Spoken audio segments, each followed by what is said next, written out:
Tayong mga aeroplano dun.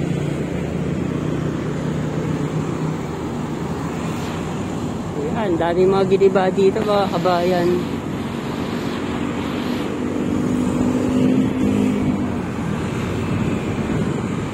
Ayan, agad dun sa Andrews Avenue. Road under construction.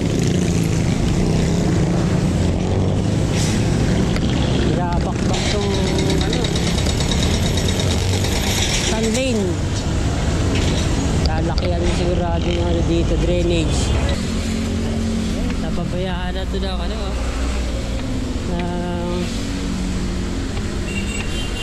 LGU ng Pasay. Ay, mga pala dito, mga tutulog, street vendors. Dumi na. Wala ako nakikitang magdadaan dito sa footbridge. Sayang. Dito na lang sila sa baba tumatawid. Binakbak na mga kabayan yung Center Island.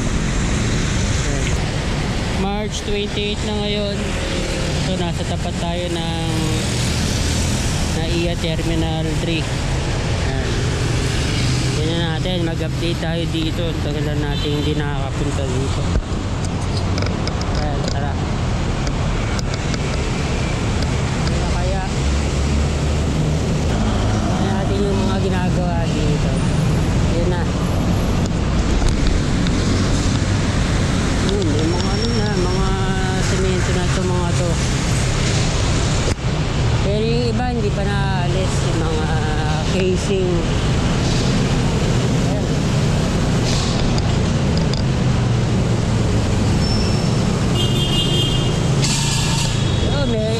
May air na yung isa.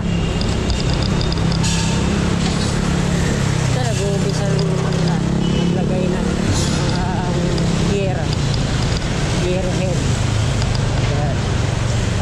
Tapat ng Savoy Hotel.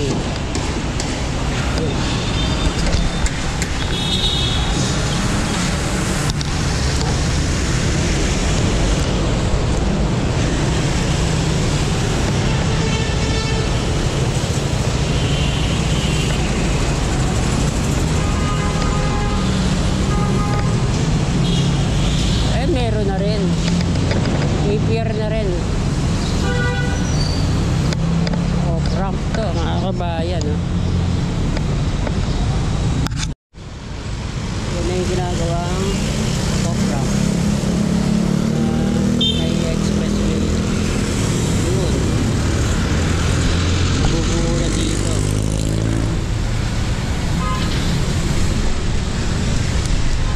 Yan, atembahan natin. Sumagana tong fountain ng Newport City. Pagdating dito, maganda na, no?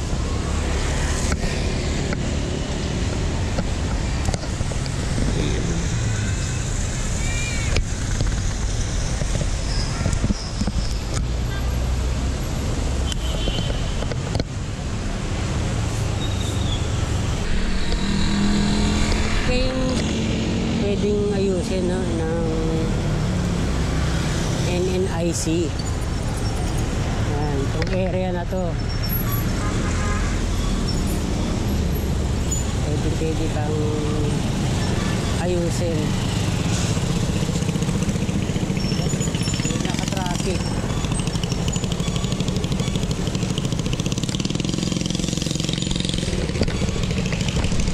Yan, may mga nakapark na doon, mga aeroplano. So,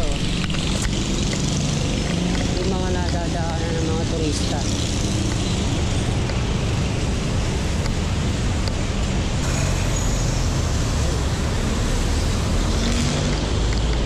Pagdating dito, madilim.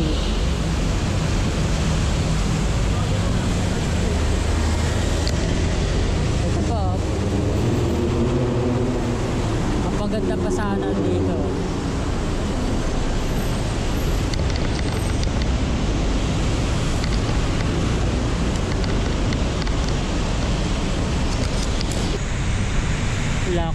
nakikitang magdadaan dito sa footbridge. Ayan. Sayang. Dito na lang sila sa baba. Tumatawid. Binakbak na mga kabayan yung Center Island. Ayan.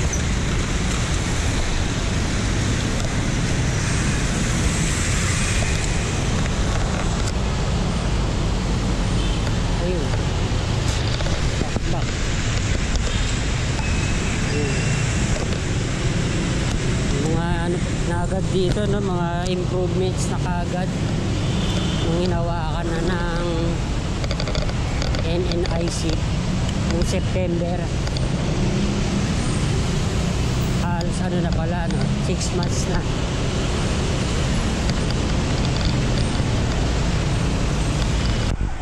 Ayun, nagkaroon na ng ano dito, ng bangketa. Ayan, maayos na. Philippine Airlines. Ganda na.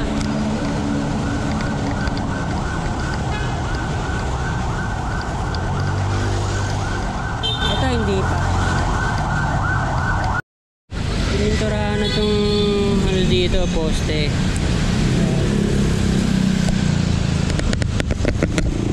Yung iba hindi pa na pipinturahan. Gate 5 pala to. Yan, puno ng mga sasakyan. Puntahan natin ang Aurora Boulevard. Nataon na tramo.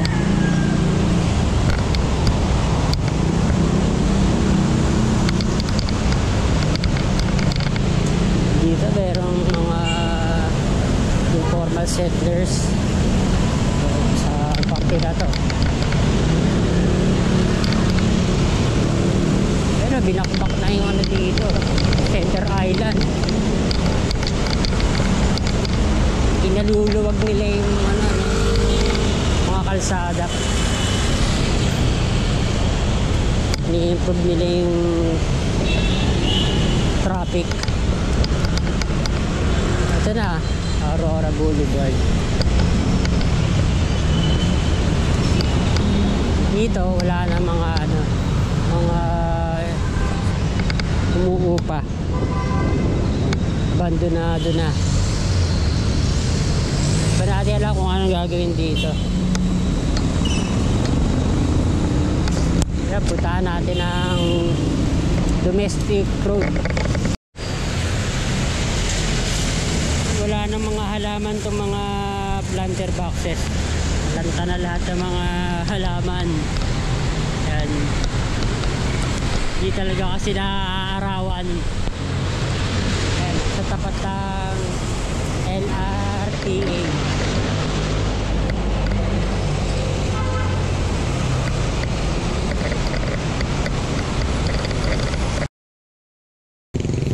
Road under construction. Bakbak tong ano, sun lane. Lalakihan sigurado yung ano dito, drainage.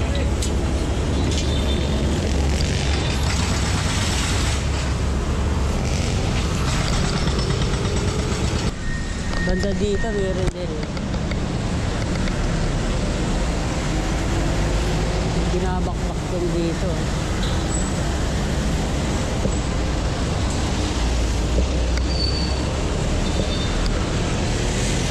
Tayo doon sa domestic road.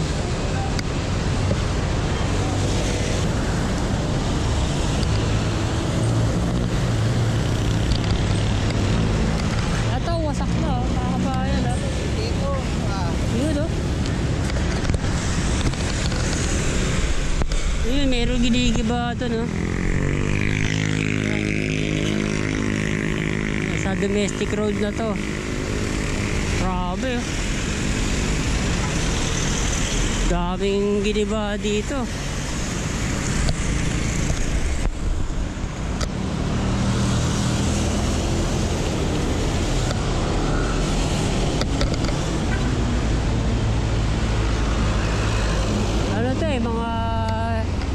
shops, commercial area. Pero diba,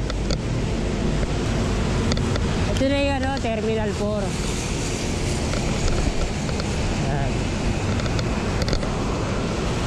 Tingnan natin doon sa may footbridge. Nagkarami-rami nito mga drainage covers. Baka naman pwedeng bawasan itong mga takip na drainage ng mga kabayan. Ito. Sabi ang init.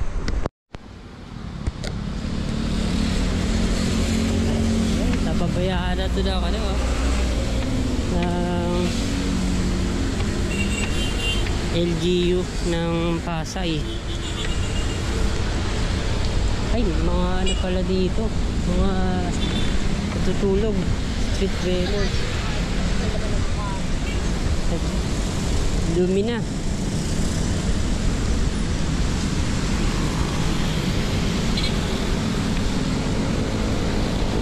Ito.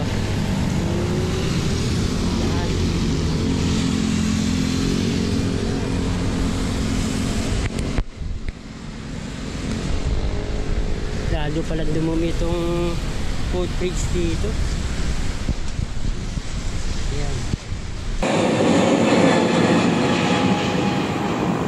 Ayan. Tayong mga aeroplano dun.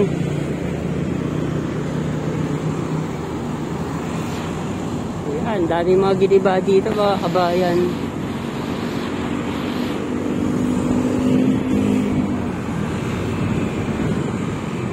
Ayan, dun sa Andrews Avenue.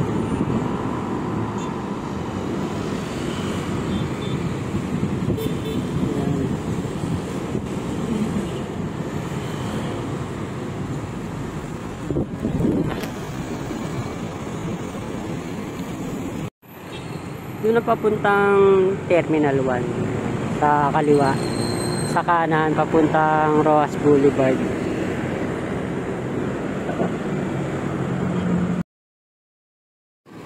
Ito yung gigibahin, yung bakod na to.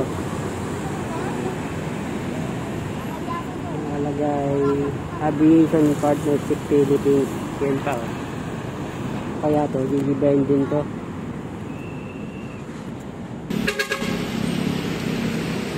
Spaghetti wires. Pero ito nakabundle na. Hindi pa natin alam kung gigibahin din itong mga to. Mahaba pa. Hanggang doon sa Andrews Avenue. Ito pa yung pwedeng gibahin.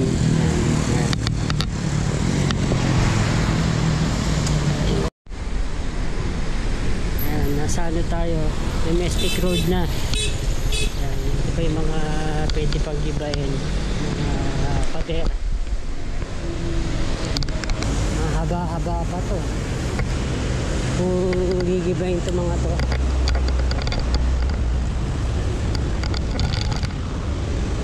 Yan.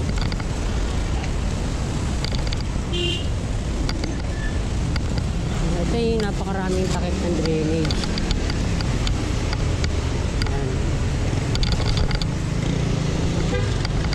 Pagpabagal din ng ano yan, ng traffic.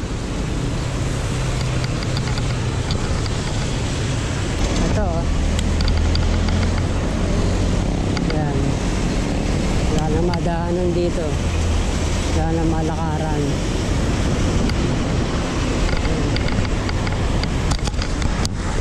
Ito na yung footbridge. Yung mga ano na pala dyan, mga nakatira na. Ito, iba.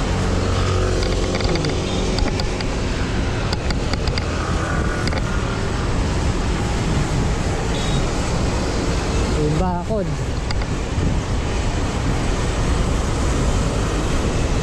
Mahaba-haba na rin talaga to.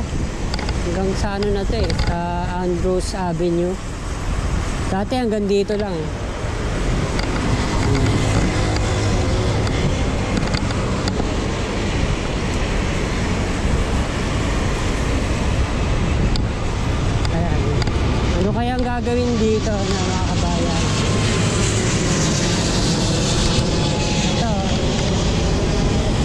pa dati dito, mga buildings. Wala nang natira. Angus Avenue na yan.